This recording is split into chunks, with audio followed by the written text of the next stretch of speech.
And as you can see, the C-SPAN school bus, or the C-SPAN bus, is here at the LA Times Festival on the campus of UCLA.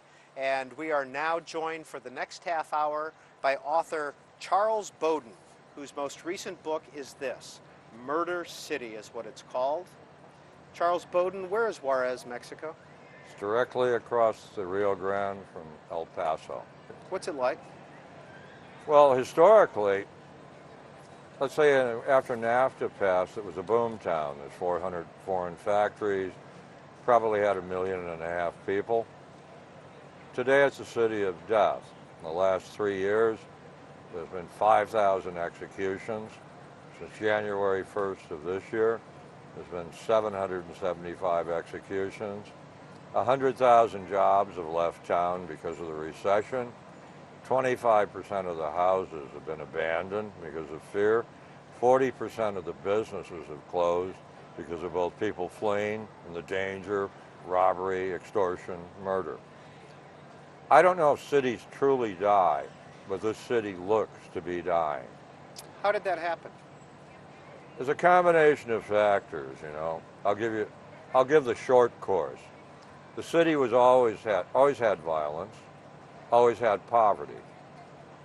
But now, starting in December of 2006, the new president of Mexico, Felipe Calderón, to assert he was the man, the strong man, unleashed the Mexican army on the drug industry. That was a tripping point. Murders suddenly started going up. 2007, 307 murders. 2008, 1,660 murders. 2009, 2,753 murders. Coupled with that was something that was going to happen anyway. The maquiladoras, or basically American-owned factories, implanted under our free trade policy, had created a city of serious poverty. The wages are 50 to 75 a week, and serious violence because you had all these feral kids. Now you have to understand, in Juarez, there's a high school for about every 500,000 people. These high schools are not free. 50% of the adolescents now in Juarez neither are in school nor do they have jobs. There's 500 to 900 street gangs. These are not affinity groups or car clubs. These are armed gangs with guns of kids. One of these gangs has 3,000 members. So when Calderón unleashed this war on drugs, which I don't actually think is real, but when he unleashed it, the violence started erupting. Now it's erupting over large areas of Mexico, and you can't get the genie back in the bottle because there's fundamental contradictions in Mexico that came to the surface. A sinking economy, miserable wages, a lack of human rights, totally corrupt government, police, and army. Now going on to this drug war, since he initiated it, 23,000 Mexicans have been slaughtered. Since he initiated it, the army, fighting what he says are the drug cartels, only about 100 soldiers have died. This is a kind of strange war to anybody that knows about war. The reality is Mexico is dependent on drug money. Drug money, according to DEA, earns Mexico 30 to 50 billion a year in hard currency. Their second largest source of licit foreign currency are remittances by the 10 to 15 million Mexicans working illegally in the U.S. Drugs are far greater than that. The final thing is their oil fields are declining. The president of Mexico, the current one, says they'll be exhausted in 9 years. That's 40% of the federal budget right there. So you have a recipe for a society that's eroding, and you can see it. Each day, the president of Mexico, his army, his federal police control less and less of the country. Each day, the United States government says, we'll support you.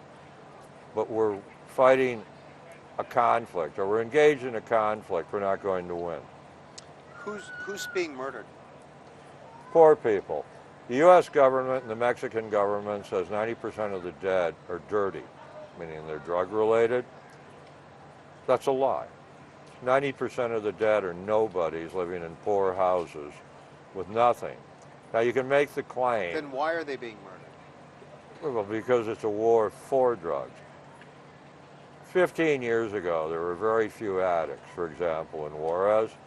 Now clinicians say there's 150 to 200,000, meaning it's like the television program The Wire. Every corner now is worth money. There's thousands of places they're selling drugs. Drugs are cheap. The second thing is simply poverty, that the United States will not face that its free trade program hasn't produced wealth. When President Bill Clinton endorsed NAFTA and got it passed, he said it would end illegal immigration, and would raise the standard of living in Mexico. It is not. That is not true. We are looking at the largest human migration on earth now, the flight of the Mexican poor into the United States to escape doom. 202 is the area code, 585-3885 if you live in the East or Central Time Zone and want to talk to author Charles Bowden, whose most recent book is called Murder City.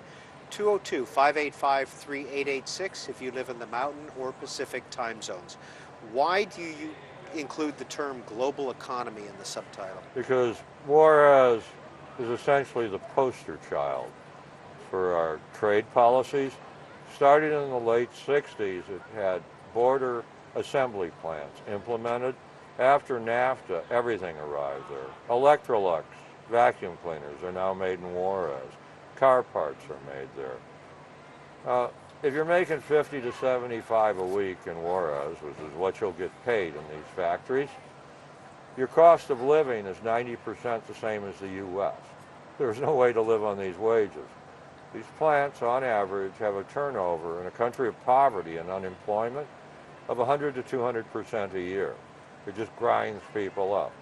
NAFTA was passed without any provision for living wages. NAFTA was passed without any environmental controls. NAFTA was passed without any protection for union organizers.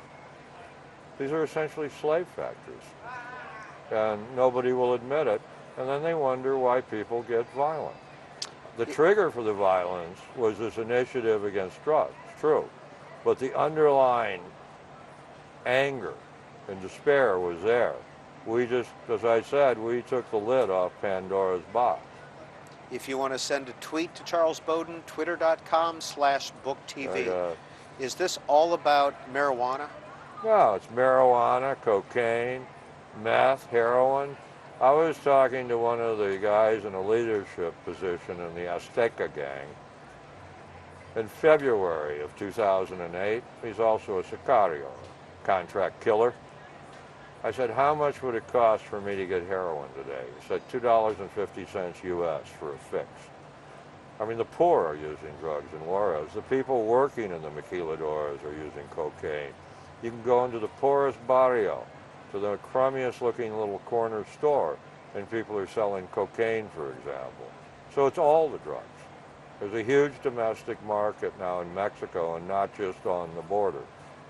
It's spread all over the country increasingly, because then you don't have to export it. Then you don't have to bribe U.S. Customs to get your truckload through. Your cost of operation is less, and you can replace it with volume. There was a study done 2 years ago by an academic from the University of California system, whose name I can't remember at the moment, where he found there were 25,000 retail outlets in Tijuana for drugs. This is the thing unspoken. Now, you know, what the viewers should think about is, what is a war on drugs? I mean, what is the premise of a war that says you can get drunk, but you can't have certain other substances? What is the motive behind creating the highest per capita prison population in the world, which the United States has? I mean, the war on drugs was lost decades ago, and it was lost because the American people don't support it. They use drugs. These Mexicans are not bringing drugs north for aerobic exercise. They're bringing them here for a market. You buy a joint in Duluth, it didn't come from Sweden. It came from Mexico or South America.